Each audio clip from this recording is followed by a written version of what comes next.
Hello and welcome back to Wolverine Alley-Oop. I'm Phil Odzinski, and this is my partner in crime, Jake Karalexis, and we're here to host another riveting segment of Weekend Update. Jake, Michigan basketball hasn't had a lot of great weekends lately, and this was another one in the kind of up and down nature, but they're persevering, they're staying the course. Yeah, both men's and women's teams, Philip, are going through some ups and downs right now, but both teams are still on a positive course, I'd say, at the moment. But I think we're going to need to get our experts on to really inform us everything that we'll need to know about what's happened in the last couple of weeks, as well as for going forward. I agree, absolutely. And so our first expert of the day is Ethan Graham, who attended the men's game against Illinois last Saturday. An unfortunate loss, Ethan. A low-scoring game, Michigan lost by 2. Kind of what would you attribute that loss to? Yeah, so losing 64-62 on the last second shot was definitely a painful thing to watch. I would not attribute the loss to rebounding. We out-rebounded Illinois 37-34, offensive rebound for 10-5. We had less fouls. We had only 2 turnovers. Illinois had 8. Two turnovers for the whole game? Yeah, 2 turnovers the whole game. Illinois had 8. Xavier Simpson led the team with 17 points. Austin Davis put up some good minutes, 12 minutes, playing a lot at the end of the game. We held Coburn to only 5 points. What I would attribute the loss to was free throw shooting. We shot 57% from the line and missed a lot of key ones down the stretch of the game. We only had 5 assists. We were not moving the ball very well on offense. Our field goal percentage was 39%, which was less than Illinois' 44%. So, decent there. Not too but we gave up 27 points to Io on Illinois, and the last 2 was the dagger there. Right. So I would really attribute it to just when a player on the other team has such a good game like that, you got to change the defensive scheme. But we were trying to shut down the big men, which we did successfully. Had we made a few key free throws down the stretch, I think we would have gotten a big win at home. That seems to be kind of the problem this year. At the beginning, we were shutting down the shooters and letting the big men go to town, and now it's kind of the opposite with Coburn getting shut down, and we still can't seem to, get a win against that tough team in Illinois. So I think the ideal defensive scheme is just to stop everyone from having a great game. And we'll see if that can eventually happen. Yeah, I think so too. So I hope they take note of that. Absolutely. Well, we'll be sure to let Juwan know as soon as we can. You. Thanks for coming always on, a pleasure. Ethan, always a pleasure. Thanks for coming on. So our second expert of the day is going to tell us about Michigan's other game this past week at Nebraska. It was kind of a must-win game for the Wolverines on the heels of a 4-game skid. And that expert, Arthur Potter. Artie, good to see you. Jake? By the way, for all of our viewers out here, I've been ripping on Arthur for weeks about his clothes.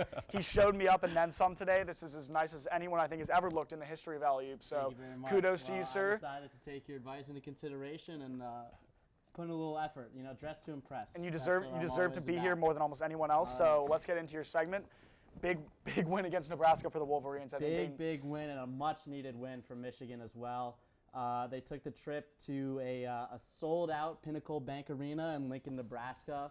And this was a Nebraska team that's in the bottom of the Big Ten, but they were coming off of a close loss to Rutgers, who has played really well so far. Michigan also without 2 of their best producers on offense in Xavier Simpson and Isaiah Livers.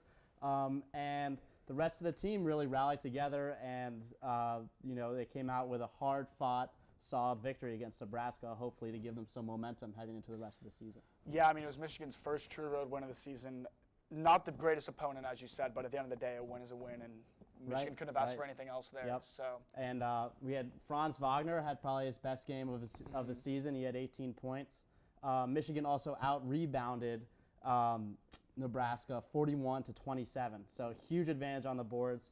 Our big men played really well. Eli Brooks also probably his most impressive game. He led the team in points with 20. He also had 4 rebounds and 9 assists. Both were also leaders for the team. So really great game from him. And great win overall for Michigan. Much needed overall. Wolverines get a little bit of boost going into Rutgers this weekend. Artie, pleasure as always. And thanks for having me on. Stay clean out here. Will do. By Arthur, great fit. Great analysis as well. I didn't realize that Eli Brooks led the team in points, rebounds, and assists. So great game for the professor. Very proud of him, especially in Xavier's absence. And so now we're going to transition a little bit into the women's game against Rutgers this past week. And Jack Morello is here to talk a little bit more about that. Jack, another great road win for the Lady Wolverines. Could you tell us a little bit more about the game? Yeah, I mean, I thought in honor of Kobe and his advocacy for the women's game, it'd be really good to come on here and talk about our women's team, who's had some success this year, and this was another great win on the road at Rutgers. Naz Hillman double-double, a Kenry Always, Johnson double-double, always. so the double-double machine turned what into a you like to double-double hear. factory my this past goodness. weekend, man. And What more could you ask for? yeah, really? nice game. When two players combine for 44 points, good things can happen, and that's exactly what happened. Down early, but ran on a 10-0 run in the first quarter to take the lead, and just really some good things. Your girl Isabel Verjao provided her 8 points that you called for last week, and just really good things from the women's team. Absolutely. Well, we're happy to hear about that. And they have a tough game tonight, actually, against Northwestern, but a good record going forward into the last third of the Big Ten season. So we'll see where they can take that and hopefully end up with a run to the tournament. Yeah, we'll see if the ladies can get that big signature win this season. Yeah, absolutely. Well, thanks again for coming on, Jack. Yeah, RIP thanks Kobe. for having me, guys. We'll see you soon. Always great. So always good to learn to hear some positive updates about the women's team, but unfortunately there are some negative updates for us as well. And we have Allie Marsh, our final expert of the day, coming on to Sliding in. slowly but surely. But she's going to tell us about some unfortunate injury news for the Lady Wolverines. Yeah, so a lot of people have been keeping up with the Isaiah Livers injury report for the men's team, but a lot of people don't know that in the Nebraska game, Kayla Robbins, one of the senior Lady Wolverines, went down with a torn ACL, and she's actually going to miss the remainder of her senior season. So it was a heartbreaking injury, and it's definitely going to hurt the women on the court as well. She was averaging just over 11 points a game. She was just a tough player for them, played some great defense, and was also grabbing a handful of rebounds. So, definitely a presence that they're going to miss out on the court, and it's, heartbreaking to see her go down like that. Yeah, prayers up for her, the rest of the team as well. Hopefully they'll be able to bounce back from that. And, another big loss for the Wolverines. So there was another injury, wasn't there, as well, for the Wolverines? Yeah, well, just kind of following up on what's been happening with Isaiah Livers, we finally got to see him return during the Illinois game, and then he went down again, and you could tell he was in a lot of pain, not just physical pain, but it was hurting him not to be out there with his teammates, and it was really tough to watch him on the bench there at the end of the game. And we heard that he's didn't seem as serious as it was the first time, and he just tweaked it and was uncomfortable. It sounds like he'll be back, if not by the next game, pretty soon. So there's some good news on the injury front for the Wolverines there. Allie Marsh, always providing good insight for both the men's and women's sides. Thank you so much for coming on Yeah, today. thanks for having me, guys. Bye, Allie. Thank you so much. Really sad to hear about Kayla Robbins, especially as a senior, but I know she'll continue to be a great leader for her team. Absolutely. And support them the rest of the season. On the Isaiah Livers side of things, we can just hope for the best, and the one golden leaf and all of that is that Brandon John's getting a ton of playing time. Right. He's looking a lot better. So Better and better. definitely Probably his pumped best about game that. of the season against Nebraska, too. So, again, Absolutely. another big role to play this weekend.